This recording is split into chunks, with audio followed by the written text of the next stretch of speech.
అయ్యప్ప స్వామికి అనేక అవతారాలు, రూపాలు ఉన్నాయి. ముఖ్యంగా ఆయనకు 18 ముఖ్యమైన రూపాలు అష్టాదశ అవతారాలు పురాణాలలో పేర్కొనబడ్డాయి. ఇవి వివిధ పేర్లతో, విభిన్న శక్తులతో వెలసి, ధర్మాన్ని రక్షిస్తాయని నమ్మకం. ప్రధాన అవతారాలు. హరిహరపుత్రుడు.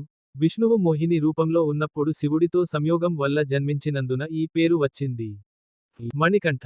పాండలం రాజుకు దొరికినప్పుడు, మెడలో మణి ఉండటం వల్ల ఈ పేరు వచ్చింది. ధర్మశాస్త.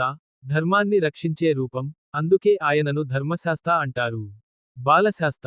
బాలరూపం, ఇది ఆయన ప్రారంభ అవతారం. శత్రు విమర్దన శాస్త.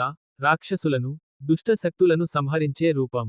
గజారూఢ శాస్త లేదా అశ్వారూఢ శాస్త, ఏనుగు లేదా గుర్రంపై స్వారీ చేసే రూపాలు. మహాశాస్త. అత్యంత శక్తివంతమైన రూపం. సింహారూఢ శాస్త. సింహాన్ని అధిరోహించిన రూపం. స్వామి శరణం అయ్యప్ప.